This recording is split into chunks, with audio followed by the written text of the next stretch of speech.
Добрый вечер, шановні телеглядачі. Ми раді знову зустрітися з вами у телекав'ярні «Вечерній Вітебськ». Всім добрий вечір. Сержук, як завсёды, рад тебе бачить. То взаємно, Іван, то взаємно. Пропоную почати з новинок, то, про що писали в інтернеті, а потім уже до нашого сьогоднішнього гостя. Ну, давай.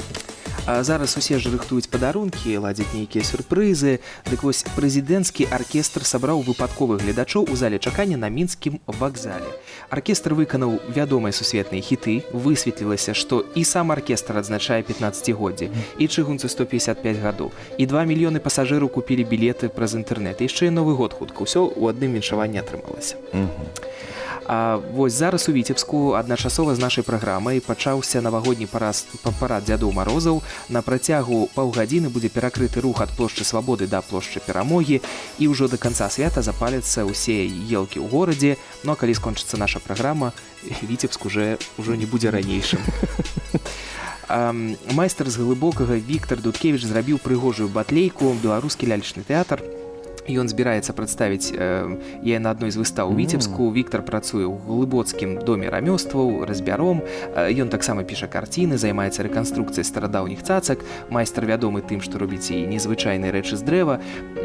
Вось, ты неяк шукаў сабе падарунак на Новы год. Ну, хочаш, я дамоўлюся, і будзе у цябе невялікая імпрэза спецыяльна для цябе. Хочу. Вось зараз праблема. Вось, ну, у інтэрнэце шмат чаго пішуць, шмат адбываецца усяго, што датычыцца Новага года. Усе падводзяць нейкія вынікі, і нават кандытарская фабрыка «Вітьба», пра якую ты ведаеш, але ты не ведаеш, што ў гэтым годзе кандытарская фабрыка «Вітьба» стала прызёрам міжнароднага конкурсу «Выбар года» ў намінацыі «Вафельныя вырабы нумар 1». «Вітьба» віншуе ўсіх з надыходзячымі святамі і жадае салодкіх уражанняў. Ну і з «Вітьбай» наша афіша смачней выглядае. Ну, конечно. Паглядзім афішу, а потым... Не. Давай так, мы ж все ж таки трэба сказаць адразу, што ў нас сёння святочны вечар, так, бо набліжаецца для каталіцкіх вернікаў, набліжаецца свята Раства, і сёння ў нас свята, і афіша таксама з Вітьбы, канешне, яна будзе саладзейшай, але і святочнай. Але і святочнай, і афіша ў нас можна паглядзець сёння, якія мерапрыемствы прымеркаваныя да свята Раства.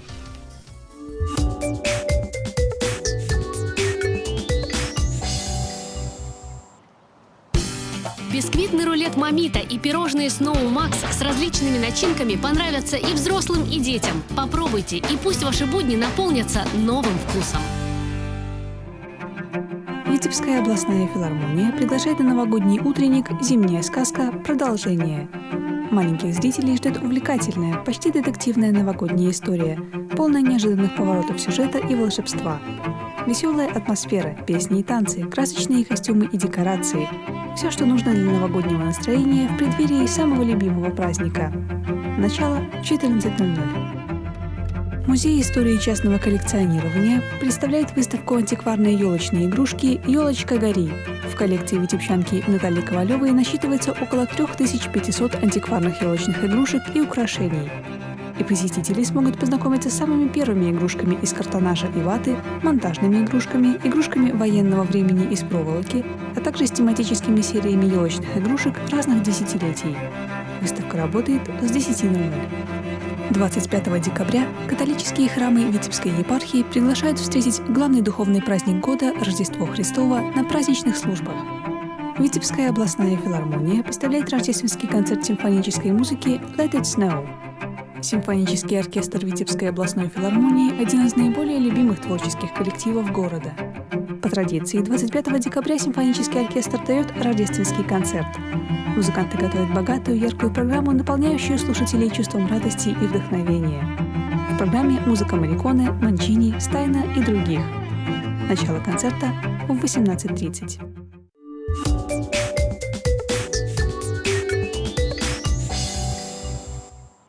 Яшчэ раз добрый вечар, шановныя тэлегледачы, і зноў віншуем вас з надыходзячым светлага свята Раства, і ўжо ў які раз радуе нас сваёй прысутнасцю, сваёй магчымасцю прысутнічаць у нашай студыі біскуп Віцебскі Олег Будкевіч. Добрый вечар, Олег. Добрый вечар, хвала Христу. Хвала Христу. Віншуем ізноў-такі і вас з надыходзячым свята Христа, Раства Христова. І вось адразу пачнем з таго, што наша тэлерадыёкампанія будзе зноў весці прамую трансляцыю, так? І прамая трансляцыя ў гэтым годзе будзе зусім не ў Віцебску, а дзе, можа, вы тады ўжо распавядзіце падрабязней, адкуль? Сапраўды, геаграфія гэтых трансляцый, святочных урачыстасцяў, святых імшаў у нас пашыраецца. І ў гэтым годзе трансляцыя адбудзецца з Полацку, нашага старажытнага Полацку, з той нагоды, што перажываем у гэтым годзе 500-годдзе друкавання першай Бібліі па-беларуску. Ну і паколькі маем сваю парафіяльную супольнасць, у гэтым горадзе маем касцёл, новы адносна, вось, то вырашылі, каб гэтую урачыстую літургію правесці менавіта ў Полацку. Ну, я думаю, полацкая парафія вельмі задаволена і радая, што гэтым годам ім пашчасціла вас сустракаць і такую святочную вергілію праводзіць. А полацкі касцёл, я так разумею, ён толькі адзін там усяго? На сённяшні момант ён гэта адзіны касцёл. Ну, на жаль, это наступствы той атэістычнай спадчыны ў Двукосці, якая, ну, на жаль, шматлікія разбурэнні пакінула. Ну і гэты касцёл, ён з'яўляецца такой, ну, у пэўным сэнсе сімвалам адраджэння касцёла ўвогуле у нас на Беларусі. І гэта будынак, які быў перароблены з былога кінатэатру.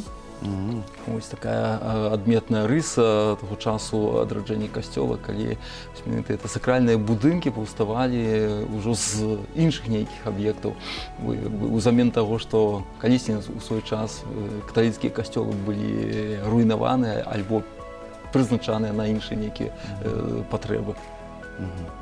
Цікава, звычайна, у той час атэістычны, як вы кажаце, з касцёлаў, з храмаў рабілі нешта, там склады ці што? Менавіта. Сёння час змяніўся, так, і сёння з кінатэатра. Гэта добра. Ну, калі мы ўжо адразу пра касцёл пачалі размову, можа, тады крыху распавядзем, што, якія справы адбываюцца ў нас у Віцебску наконт забудовы касцёла Святого Антонія, таму што шмат у інтэрнэце, там у інтэрнэце ўсё віруе, будзе, не будзе, і, зразумела, розныя думкі, розныя меркаванні. На якім зараз этапе ўсё з касцёлам Святого Антонія? Ну, конечно, як я пры гэтай нагодзе няспынна паўтараю, што гэта вялікая справа, і таму патрэбна шмат часу, каб добра падрыхтаваць вось нават сам момант пачатку будовы. І на сённяшні дзень рыхтуем дакументы дзеля таго, каб правесці археалагічныя даследаванні, бо паколькі гэта не пабудова новай святыні, але ўзнаўленне гістарычнага храму, ось, то тое, што засталося пасля яго, гэта фундамент, які трэба даследаваць. На пачатку нават, прынамсі, знайсці, дзе яны знаходзяцца, вось тае пятно, дзе раней стаяў гэты касцёл. Ну і пасля гэтага ўжо распачаць справу праектавання касцёла, ну і пазней ўжо далей па чарзе гэтыя этапы прайсці. Я дзесьці бачыў у інтэрнэце пра тое, што ёсць нават яшчэ адно пытанне. Каб пабудаваць касцёл, трэба знайсці грошы. Каб знайсці грошы, трэба мець нават дазваленне. А каб атрымаць дазваленне, трэба мець грошы. Вось гэта ты пра гэта замкнутае кола. Так, ну ёсць такі момант у гэтай хвіліне, але думаю, што гэта пытанне яно вырашальнае. Яшчэ раз паўтару, што пабудова Святога Антонія — гэта ў пэўным сэнсе такі знак, сімвал, можна сказаць, завяршэння адраджэння касцёла, і таму гэта ўжо будзе як бы такой вялікай кропкай пастаўленай вось у гэтай справе.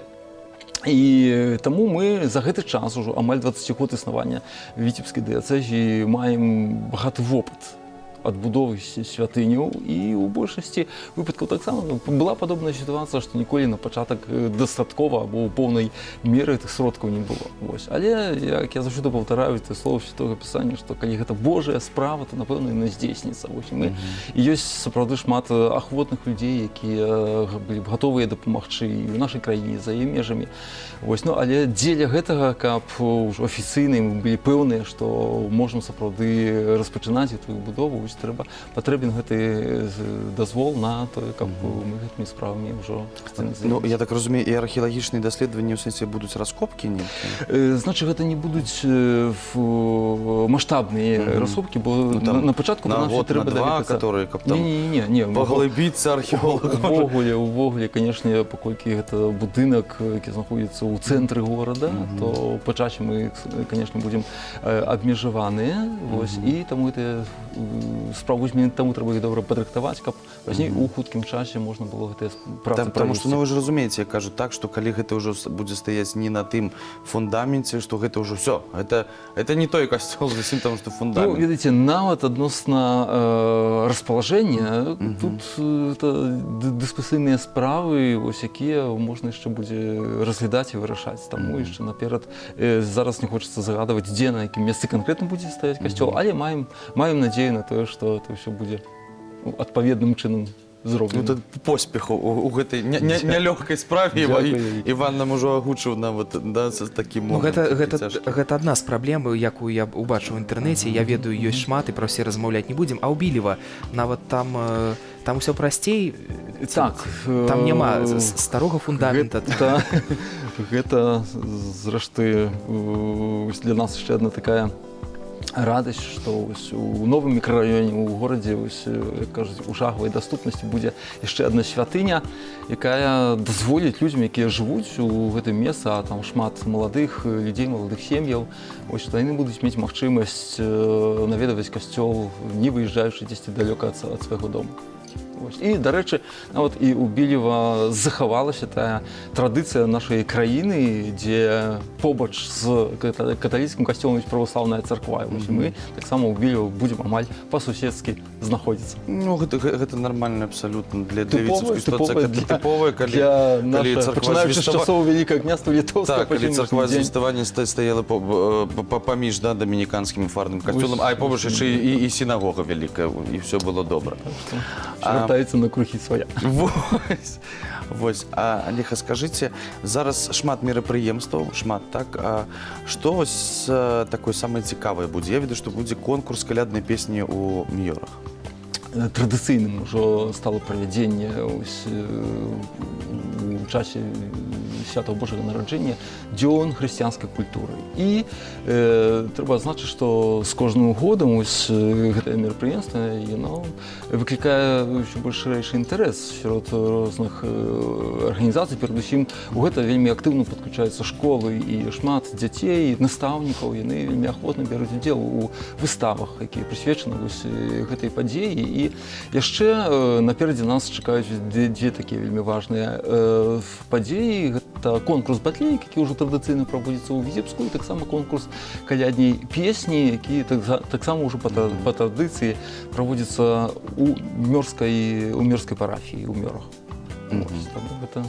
Ну, а калядныя песні, гэта што? Гэта нейкія ўсё песні, якія ўжо вядомыя, ці людзі могуць прыехаць з нейкай аўтарскай? Вось гэтая тэма каляд увогуле. Выставы з года ў год, так, дні хрысціянскай культуры, і каталікі, і праваслаўныя ўсё робяць. І вось колькі ўжо год ідзе, а тэма ўсё адна. Раство, каляды. Вось калядныя песні, гэта ўсё ж такі нейкія традыцыйныя спевы, ці можна прапанаваць нейкія аўтарскія? Можна не толькі тое, што ўжо, скажем так, увайшло ў традыцыю, добра вядомыя нам гэтыя спевы, яны заўсёды гучаць, заўсёды будуць гучаць, бо спевы, якія паўсталі на працягу стагоддзяў, гэта ўжо не проста нейкі прыгожы тэкст, гэта ўжо вельмі часта ператвараецца ў малітву. Вось. І, канешне, паколькі хрысціянства – гэта жывая рэлігія, яна заўсёды абуджае і нараджае новыя творы. Бо праз тот 200 год аўтарская песня можа Так, раптам напэўна. І забыцца на аўтара і стаць проста малітвай. калі гэта сапраўды з Божага натхнення, ну, заўсёды будзе актуальна. Змяняецца час, змяняецца умовы жыцця чалавека, і гэта заўсёды абуджае, нараджае нейкія новыя разуменні гэтага свята. Ось, і таму мы адкрытыя на тое, каб і новыя аўтарскія песні з'яўляліся на гэтым конкурсе. А як вы ставіцеся, я зараз пра калядныя выставы, так, а дзе дзіцячая творчасць у асноўным. Вось, ну, мы ўжо не можам ніяк адмежавацца ад усходняга календара, да, і калі дзеці робяць на калядную выставу, ну, калядныя выставы і Новы год, там усё адразу пераплетаюцца, зразумела, што раство, каляды, але яны ўсё роўна, напрыклад, лепяць сабачак. Таму што па ўсходнім календары год сабакі. Вось як вы да гэтага ставіцеся, калі на вось гэтых калядных выставах там такі адразу нейкі сімбіёз і ўсходняя культура, так, ужо тут сюды таксама і наша хрысціянская культура. Як ваше стаўленне? Ну, канешне, калі разглядаць хрысціянства як такое, ну, узнікла ў пэўным сэнсе ў супрацьвагу культуязычніцкаму. Ось, ну, іншая рэч, што, канешне, гэта творчасць дзяцей, якія праз гэтыя выставы спрабуюць пераказаць сваё бачанне гэтага свету. Ну і, канешне, удзел менавіта у гэтых выставах з пункту гледжання хрысціянства, ён з'яўляецца ў пэўным сэнсе выхаваўчым. Ось, і таму мы імкнемся, каб праз удзел у гэтых выставах чалавек, ну, ўсё ж такі вяртаўся да тых каранёў, хрысціянскіх каранёў, да, на якіх пабудаваная была ўжо на нашай тэрыторыі больш 1000 год, да, вось гэта наша традыцыя, культура. Ось, і таму для нас у першую чаргу, конечно, прыярытэтам з'яўляецца ось тэма, сімвалы, звязаны з хрысціянскай верай. Але вы не прыходзіце на выставу і так, вось гэтых сабачак прыбраць там, ці гэтых цмокаў, так, калі там... Не, напэўна, не, бо ў першую чаргу, конечно, гэта праца чалавека, да, гэта укладзенае сэрца, душа вось у гэтыя творы. А чалавек ўсё жыццё павінен шукаць гэтую праўду, шукаць тое, што, ну, адпавядае рэчаіснасці, адпавядае ось той сапраўднай веры, якую маем, якую выхоўваемся, да якой імкнемся таксама вяртацца. Вось вы раней сказалі нават і пра традыцыйны конкурс батлеек, а ў гэтым конкурсе што-небудзь новае можа з'явіцца ці не? Ну, батлейкі, яны ж заўсёды аднолькавыя. Так, бо аднолькавай застаецца тэма нараджэння Хрыста, нараджэння уцелаўлення Божага Слова, але заўсёды новым застаецца ўспрыманне чалавека, як я ўжо казаў, на гэта ўплываюць і умовы жыцця чалавека, свет, які прыносіць свае нейкія адметнасці, і ва ўсім гэтым менавіта гэта з'яўляецца рысай хрысціянства, што яно у кожным часе, у кожнай культуры, у кожную эпоху яно здольнае асімілявацца, здольнае ўвайсці, каб, ну, даць чалавеку галоўную яе мэту, это збаўленне, паказаць шлях да вечнага жыцця. І хрысціянству, Богу не перашкаджае жыццё чалавека, у якой бы ён не існаваў эпохі. Ну і ўсё роўна, калі, напрыклад, ёсць класічная пастаноўка, так, цар Ірад, і людзі прыязджаюць, па-першае, зараз, калі раней была адна мадэль батлейкі, так, па чарцяжах рабілі вось адну, то зараз батлейкі ўжо ўсё трансфармуюцца і нешта прыдумваюць, там, як з Новаполацку наш Андрэй майстра робіць, і ён адзін там за 20, ты ж памятаеш, Іван, гэтых майстра, ён адзін там за 20 персанажаў можа адзін гараць, разумееце, таму тут таксама ад майстэрства, адно і то ж, тут адзін і той же тэкст можна зусім па-іншаму, 10 тэатраў па-рознаму зусім. Гэта творчасць чалавека, якую, здаецца, нельга абмежаваць. Магчымасці, увогуле, духоўнай сферы чалавека, яны не абмежаваны. Кажу, што толькі залежыць ад самога чалавека, наколькі ён будзе адкрыты на гэтую рэчаіснасць, наколькі ён будзе імкнуцца сам зразумець пэўныя праўды і пазней перадаць іх такім чынам. Батлейкі ці ў нейкіх іншых варыянтах творчасці, у спевах, як ужо узгадалі. У мастацтве, у нават у архітэктуры таксама, бо бачыце, тое, што тая спадчына, якую сёння маем, чамусь імкнемся вярнуць, да, тую страчаную будынкі, сакральныя будынкі, бо ў гэтым быў дух чалавека. Перш чым штосьці зрабіць, чалавек звяртаўся да Бога, шмат часу праводзіў на малітве. Вось тыя творы, якія паўставалі праз такую духоўную дзейнасць чалавека, яны сапраўды з'яўляюцца шэдэўрамі творчасці чалавека, такого супрацоўніцтва чалавека і Божай ласкі. Ксёндз біскуп, наконт дабрачыннасці хацелася спытаць. Людзі шмат хто, зараз у інтэрнэце шмат аб'яваў, калі хворыя дзеці, хворыя дарослыя людзі, і што можна пералічыць грошы, неяк там дапамагчы, проста там рэчы прывезці, ці вось як мы зараз там віцебскаму прытулку для жывёл збіраем корм, там вось гэтыя все рэчы. Але вось гэтае пачуццё, такое пакліканне на дабрачыннасць у людзей звычайна ідзе перад святамі, што трэба нешта зрабіць зараз добрае. Як вы лічыце, гэтага дастаткова? Хаця б раз на год, напрыклад, перад Раством, перад Новым годам зрабіць там невялічкі ўнёсак, хто можа там, хто грошы, хто нейкія рэчы камусьці там падараваў. Ці гэта ўсё ж такі трэба рабіць усё жыццё? Святы, напэўна, могуць і добра, што яны выконваюць такую функцыю пэўнай матывацыі да гэтага. Калі кажам пра Божае нараджэнне, конечно, это свята, калі сустракаем Божае Слова, якое ўваходзіць у гэты свет, і не можам перажыць гэтага свята, не звярнуўшы ўвагу на ту рэчаіснасць, якая атачае нас вакол, перадусім чалавека, таго, хто знаходзіцца ў патрэбе. І таму гэта добры матыў, але для таго, каб пазней у жыцці не толькі раз на год, другі, чакаючы нейкай нагоды зрабіць добры ўчынак, але імкнуцца гэта пераўтварыць у, скажем, стыль свайго жыцця, каб не толькі тады, калі ёсць да гэтага натхненне, матыў, але заўсёды паступаць паводле патрэбы. Калі ёсць такі чалавек, які знаходзіцца ў нейкай складанай сітуацыі, важная рэч, каб не замыкацца ў сабе, што, на жаль, сёння можам заўважыць у свеце, які, гледзячы на тэхнічнае развіццё, вельмі часта замыкае чалавека ў сабе, на нейкіх сваіх асабістых справах.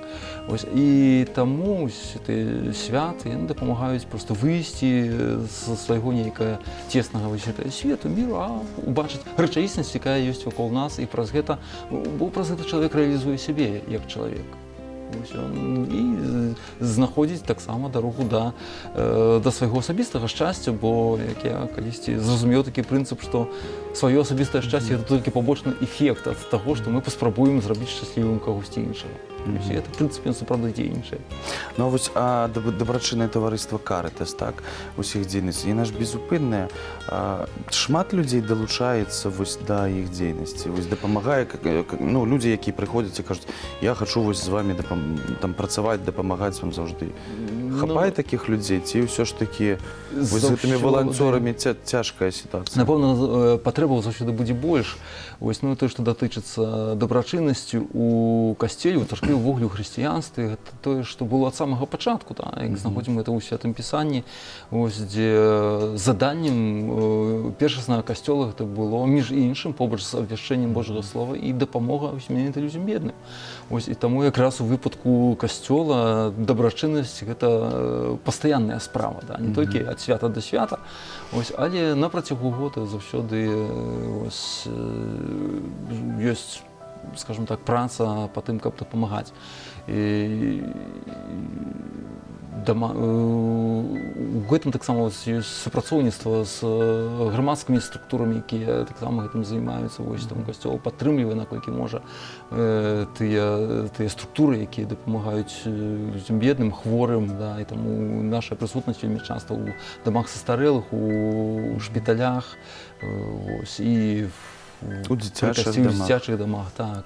Пры касцеле у нас арганізавана нават група для інвалідаў ось, які на протягу году сустракаються разом, ну, ствараємо умови, каб гэты Вось чалавек інклюзіўныя танцы, так, которые, не адчуваў сябе пакінутым, а гэта вельмі важна сёння для людзей. Вось так, як вы узгадалі, што у гэтым годзе вось нашы інваліды бралі ўдзел у конкурсе танца на інвалідных колясках. Занялі адно з першых месцаў. Трэцяе, так? Яны былі ў нас, яны былі ў нас тут, это трэцяе месца, здаецца. Ну, для першага разу гэта ўвогуле выдатны вынік. Так, конечно. А вось для тых людзей, якія у сваім жыцці, можа, ніколі не рабілі нічога дабрачыннага. Вось першы вопыт. З чаго пачаць? Вось, што вы можаце параіць наконт таго? Вось ёсць нейкае імкненне, але чалавек не разумее, як гэта ўсё рэалізаваць. Ну, не ведаю, напэўна, такую магчымасць зрабіць штосьці добрае для іншага чалавека, яна заўсёды ёсць. Бо жывем у тым свеце, які вельмі часта напоўнены пэўнымі складанасцямі, хваробамі, цяжкасцямі, праблемамі. Ось трэба мець адкрытыя вочы.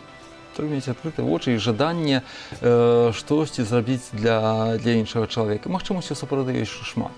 Ось, калі б хтосьці меў такое жаданне, то, калі ласка, пры касцёлах заўсёды можам для такого чалавека стварыць магчымасць, падказаць таго, хто сёння патрабуе гэтай дапамогі. Не трэба шмат.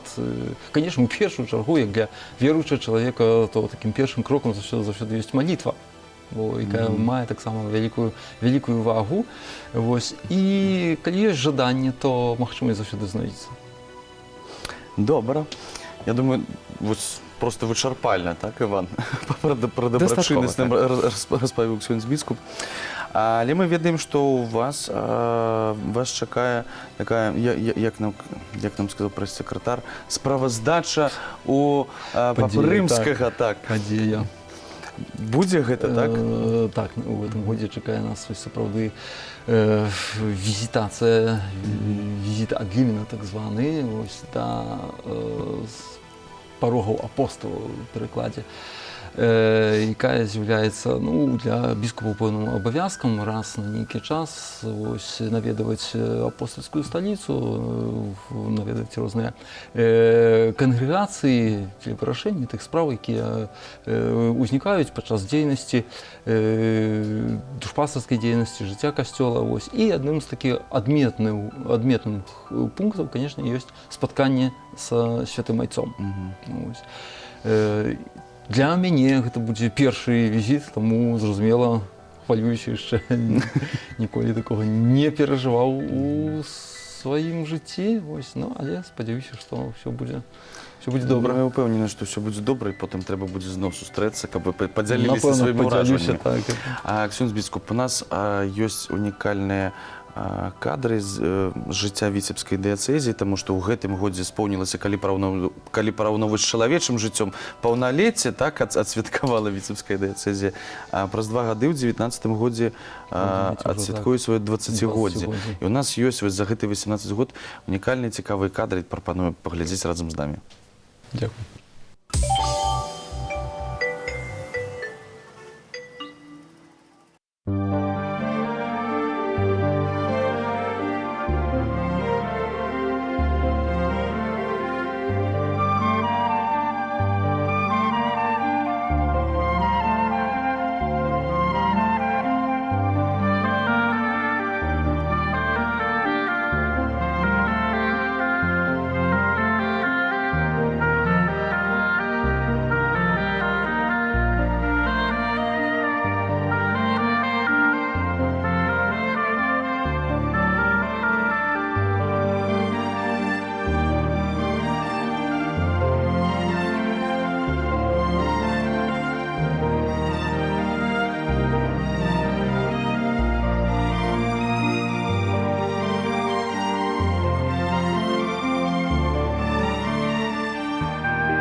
Ну, вось такія кадры у нас ёсць цікава. Я думаю, усім было гэта цікава паглядзець.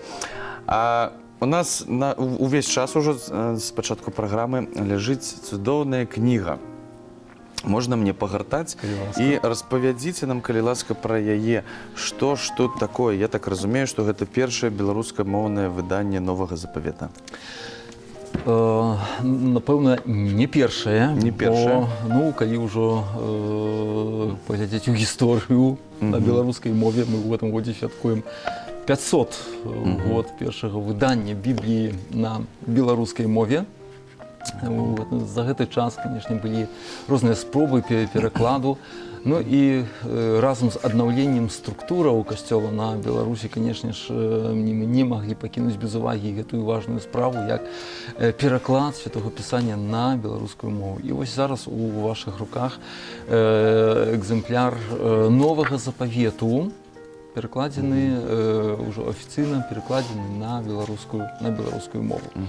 Вось. І гэта вельмі важная рэч, бо кожная краіна, кожная культура, кожная мова перадусім распачынае сваё развіццё з перакладу Святога Пісання, бо на гэтым пазней будуецца уся моўная культура, якая уласцівая той ці іншай культуры. Ну, пачнем з таго, што гэта кніга, якая больш за ўсё перакладаецца. На якія мовы толькі існуюць. Так, самая папулярная кніга. Нават не «Уладар пярсцёнкаў» і не «Гарры Поттера». Ну і гэта кніга нават існуе больш гадоў. Ну так. Тое, што ты нават пералічыў. І заўжды і будзе існаваць больш. Ксёндз біскуп, мы з вамі неяк пачыналі размаўляць пра сям'ю, пра выхаванне ўвогуле. Вось, ці шмат людзей наведвае касцёл з сем'ямі? Вось непасрэдна, каб прыйшлі і бацькі, і дзіця, Ці дзеці, ці шмат дзяцей, так. Свята Божага нараджэння – гэта, канешне, перадусім сямейнае свята.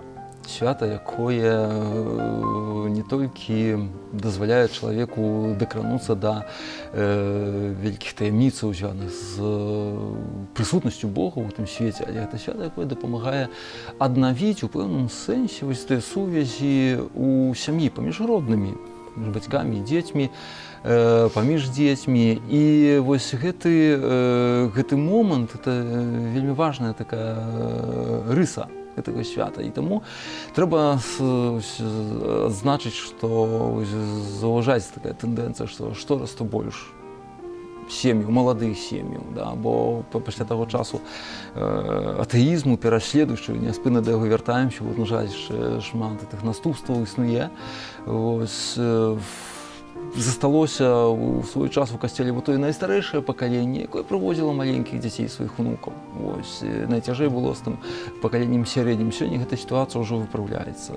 І ўжо нават можам казаць пра тое новае пакаленне, якое ўжо вырасла ў касцеле, выхавалася ў касцеле. Сёння вельмі прыемна бачыць, асабліва ў часе гэтых святаў, калі маладыя сем'і, бацька, маці, дзіцё, двое-трое дзяцей. Вось, канешне, сёння гэта яшчэ пытанне, складанае пытанне, каб сем'і не баяліся быць адкрытымі на дар домага жыцця. Але тыя, хто у гэтым пытанні адкрыты, тыя разумеюць, які вялікі гэта дар, якое гэта вялікае шчасце, мець поўную сям'ю і будаваць гэтую сям'ю на хрысціянскіх каштоўнасцях, якія і дапамагаюць пазней у выхаванні дзяцей, у выхаванні пазней тых самых грамадзян, якіх сёння чакаем, добрых грамадзянаў, адказных да сваёй справы, да свайго жыцця. І таму касцёл вось у гэтым накірунку, канешне ж, вельмі актыўна дзейнічае, выхоўваючы. Як на захаванне інстытута гэтага непарушнага, так? Так, і сёння, на жаль, у гэтым пытанні складаны ёсць час, бо сёння ў свеце, як ведаем, існуе На жаль, жаданне нейкім чынам змяніць, рэфармаваць гэты інстытут, і, на жаль, не заўсёды гэта ідзе на карысць чалавека. Бо ўсё ж такі, як бы не было тое, што, аб чым кажа Святое Пісанне, Біблія, это натуральная рэч, якая закладзена ў чалавека, што сям'я — гэта саюз мужчыны і жанчыны, што дзеці, яны патрабуюць абодвух бацькоў, і таму трываласць сям'і — гэта неабходная умова для нармальнага жыцця чалавека, для яго нармальнага выхавання. Сёння бачым, калі няма трывалай сям'і, то пазней узнікае адначасова і праблемы з выхаваннем дзяцей, моладзі. Пазней гэтыя абавязкі складаюцца на сям'ю, на міліцыю і так далей. Але ўжо нельга выправіць таго, што не дала сям'я, што не далі бацькі. Ну і зразумела, і для бацькоў, для саміх, якія на гэтай дарозе, у гэтай справе сустракаюцца вельмі часта складанымі нейкімі пытаннямі. Менавіта вера, хрысціянскае жыццё, яно дапамагае ў вырашэнні гэтай справы. Перадусім кажам пра духоўную падтрымку, пра дар ласкі, якая натхняе, дапамагае, дае сілы чалавеку, каб гэтае пытанні выхавання паспяхова вырашаць. А што рабіць, калі адзін з сямейнай пары раптам становіцца рэлігійным чалавекам? Напрыклад, ажаніліся маладыя, увогуле да гэтага, скажам, ні рэлігійнага выхавання з боку бацькоў не было, так, калі асабліва гэта гарадскія жыхары, у асноўным будзем казаць шчыра, што гэта там не захад Беларусі, не вёска, так, калі ўсё ж такі больш набажэнства было. І раптам, напрыклад, муж ці жонка, неважна хто, ён пачынае звяртацца да Бога, у яго пачынае нейкае усведамленне з'яўляцца ў галаве, што з верай можа жыць прасцей, лягчэй, і ён пачынае звяртацца да рэлігіі, рэлігійным чалавекам застаецца, а другі застаецца на тым узроўні, атэістычным можна назваць, гэта не атэістычным, ці на ўзроўні я святкую Раство, і там раз на год, можа раз на год ці раз на 5 схожу там у касцёл ці ў царкву. Як вы лічыце, такой не прагноз, ці будуць яны разам далей, так? Але ўсё ж такі сітуацыі ёсць, я думаю, што гэта складана ў сям'і, калі... Я думаю, што якраз момант, калі хтосьці з сужонкаў атрымлівае гэты дар веры, калі навяртаецца да Бога, гэта якраз вельмі добра. Я думаю, што ў гэтым выпадку якраз гэта спрыяе пазней аднове духоўнага жыцця ў сям'і. Горш, калі хтосьці з веруючых пачынае пакідаць веру. На жаль, гэта часам здараецца якраз у выхаванні дзяцей, калі маленькае дзіця, гледзячы, напрыклад, бацькоў, канешне, ходзіць да касцёла, калі уваходзіць такі ўжо ў юнацкі ўзрост, часам здараецца крызіс веры. Але калі ад малога ўжо было закладзена ў дзіцяці шанаванне да веры, то шукаючы гэтай праўды, чалавек заўсёды знойдзе, вяртаецца да касцёла, вяртаецца да веры. І ў выпадку сужанкаў, калі яны сапраўды шануюць адзін аднаго, калі шануюць погляды другога чалавека, то навяртанне да Бога яно толькі будзе на карысць этой сям'і. І шмат ёсць выпадкаў, калі праз веру аднаго чалавека, аднаго з сужанкаў, і другі бок ён таксама адкрывае для сябе гэтую праўду. Трэба, па-першае, паважаць адзін другога. Так, гэта вельмі важная рэч. У кожным выпадку, у кожнай сям'і. Так як у нас, напрыклад, частая сітуацыя змешаных сем'яў, калі адзін бок каталіцкі, другі бок праваслаўны. І людзі сапраўды у большасці выпадкаў, як это нават было за тых часоў яшчэ, нават савецкіх, патрапілі сабе жыць у згодзе. Я заўсёды прыгадваю тут з гэтай нагоды, выказвае аднаго знаёмага святара, які казаў, што добраму католіку з добрым праваслаўным дзяліць няма чаго. І ў нашых сем'ях гэтая згода сапраўды, той экуменізм, пра які мы часта кажам, ён ужо практычна дзейнічае на ўзроўні нашых змешаных сем'яў, дзе людзі сапраўды жывуць у згодзе і патрапяць не дзяліць, скажам так, веры, дзеліць Хрыста, які адзін, Бо ўсё роўна хрысціянства. Так, бо гэта тое ж самае хрысціянства, адрозніваецца традыцыі, духоўнасць, але гэта па сутнасці тая самая вера. Я знайшоў у інтэрнэце лічбы, афіцыйныя лічбы. У 2016 годзе амаль 65 тысяч было бракаў, шлюбаў, прабачце, і амаль 33 3000 разводаў. Гэта палова. На 100 шлюбаў 50 разводаў. Вось як вам Прыкладна такая лічба. Прыблізна, да. Вось як вы лічыце, у чым справа? Чаму так адбываецца? Таму што мы ў свеце нават на адным з першых месцаў па разводам. Наша краіна. Так, па разводах мы адны з першых. І гэта проста звязана сапраўды з тым, што, напрыклад, людзі ад царквы некуды адышлі. Ці ўсё ж такі ось звонку столькі спакусаў, да, у нашым свецкім жыцці, што яны проста цягнуць вось гэтыя. Усё хочацца паспрабаваць. Да, ўсё паспрабаваць. Ну, вось менавіта. Спакуса не святога Антонія, мы нават не святыя. Спакуса не аднолькавыя для святого, не святого чалавека. І бачыце, вось сёння мы у нашым асяроддзі, у нашых, скажем, вось на этой постсавецкай прасторы перажываем наступствы таго часу атэізму, калі чалавек быў пазбаўлены, на жаль, тых духоўных арыентыраў, духоўных каштоўнасцей. І сёння, звяртаючыся больш у бок матэрыяльны, імкнучыся забяспечыць сабе жыццё чыста знешне, фізічна і так далей, губляючы этой духоўнай арыентыры, як бачым, гэта вельмі негатыўна сказваецца пазней і на, між іншым, інстытуце сям'і. Калі людзі ў нас не патрапяць паміж сабою, нейкім чынам дамовіцца, бо тое, што неабходна для трывалага сумеснага жыцця, мы знаходзім гэта перадусім вось у тых хрысціянскіх каштоўнасцей. Это і справа прабачэння, справа разумення, уласцівага разумення свабоды чалавека. Сёння маем тыя праблемы, як людзі адчуваюць сябе абмежаванымі, імкнуцца знайсці эту свабоду. Без веры мы не можам знайсці гэта ўласцівае разуменне, не можам уласцівым чынам зразумець, чым і што такое любоў. Блытаем вельмі часта паняцце любові і кахання, замяняючы гэтае паняцце паміж сабой, это пазней адбіваецца таксама, бачым, і на гэтай сітуацыі ў сям'і. Ну а з гэтага пазней узнікаюць чарговыя наступствы, і праблемы. Перадусім, канешне, вось гэтыя разводы, яны негатыўна сказваюцца на дзецях. Калі гэта дзіцё жыве з адным з бацькоў альбо пры жывых бацьках застаецца сіратою, то, канешне, такая асоба пазней мае складанасці з тым, каб заснаваць сваю добрую сям'ю. Мы бачым вось такім чынам... Калі ў гэтага дзіцяці не засталося проста фундамента ніякага, па сутнасці. Так, і пазней, канешне, чалавек, Бог вядзе чалавека такім чынам, што ён ўсё ж такі пры наяўнасці жадання добрай волі, яна ўсё ж такі ёсць у кожнага чалавека, вучыцца пэўных рэчаў, але, на жаль, праз большую колькасць памылак у сваім жыцці. Але верыце, што все-такі ў светлае? У нас жа, як свята, і Раство, заўсёды гэта нейкія надзеі на цуды, на нейкае святло.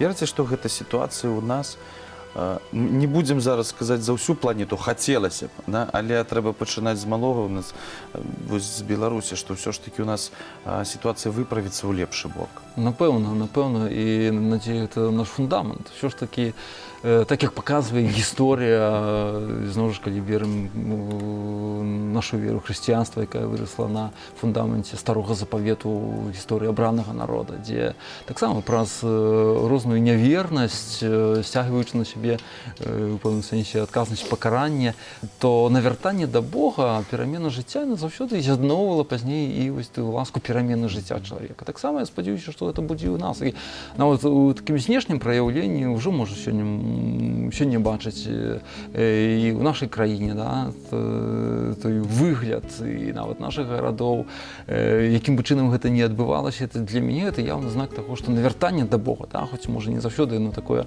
хуткае, якога хацелася б, яно ўсё ж такі ўжо дае свой вынік. І ў жыцці людзей, якія штораз то больш імкнуцца вярнуцца да сваіх каранёў, вярнуцца да веры. І калі чалавек адчуе, якую моц дае жыццё з Богам, то, канешне, для яго ўжо не трэба іншых аргументаў на праўдзівасць веры, і такім чынам ласка пачынае праз людзей уплываць на агульнае асяроддзе. Тому гэтая надзея у нас заўсёды ёсць, і на ёй будуем Трэба наше жыццё. спадзявацца, і каб надзея жыла.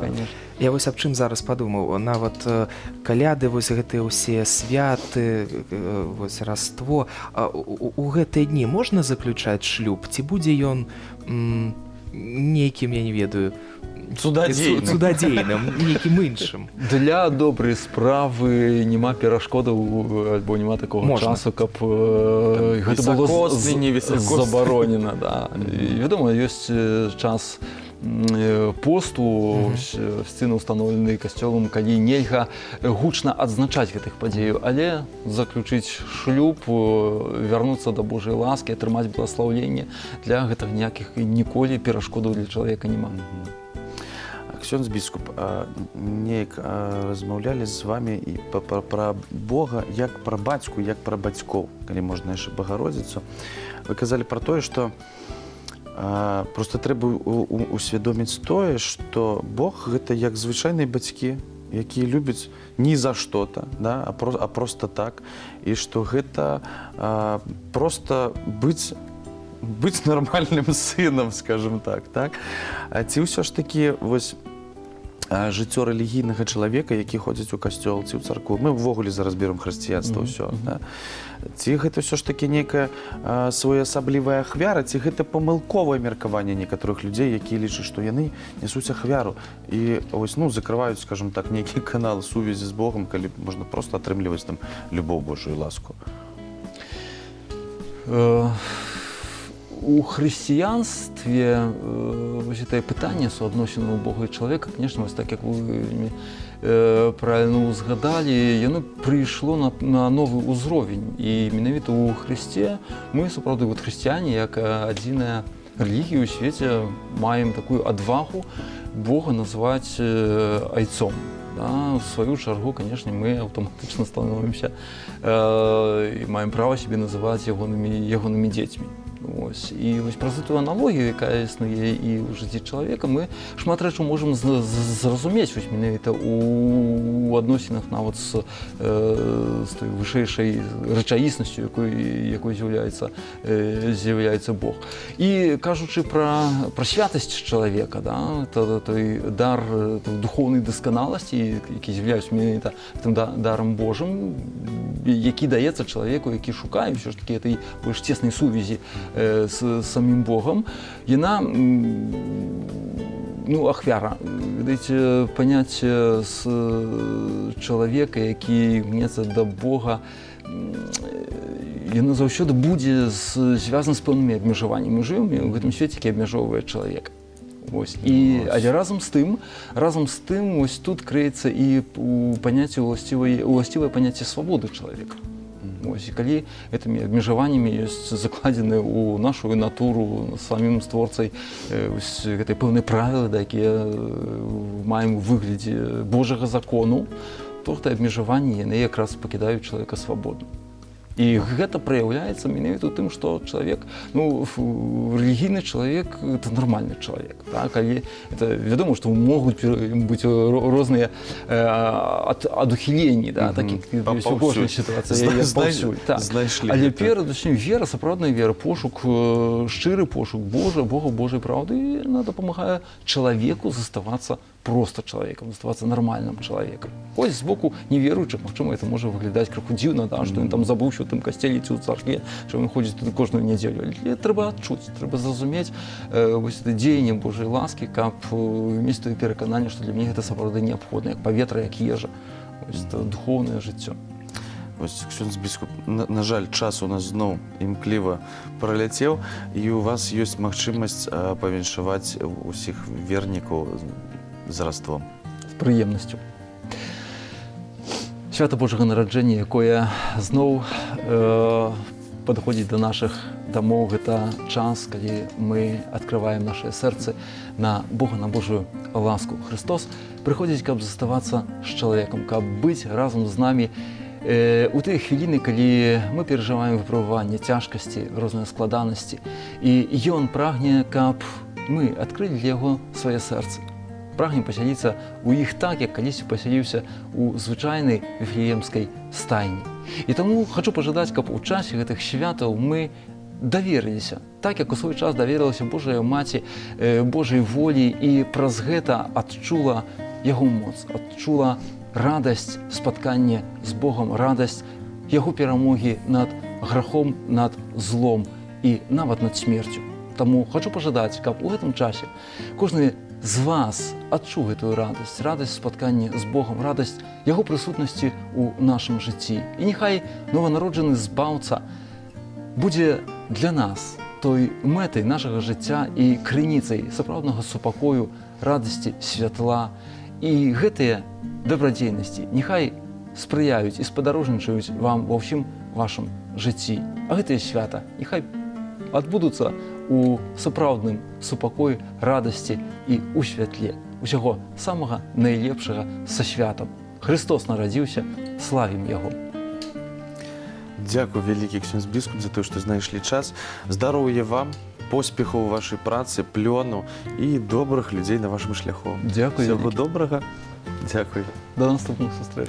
Яшчэ раз віншуем вас і нагадваем усім нашым тэлегледачам пра тое, што на тэлеканале Віцебск вы зможаце ўбачыць прамую трансляцыю з парафіі святога Андрэя Бабулі ў Полацку 24 снежня ў 21 гадзіну. На сёння мы з вамі развітваемся і напрыканцы праграмы хор парафіі святой Барбары ў Віцебску гасанна. Пакуль.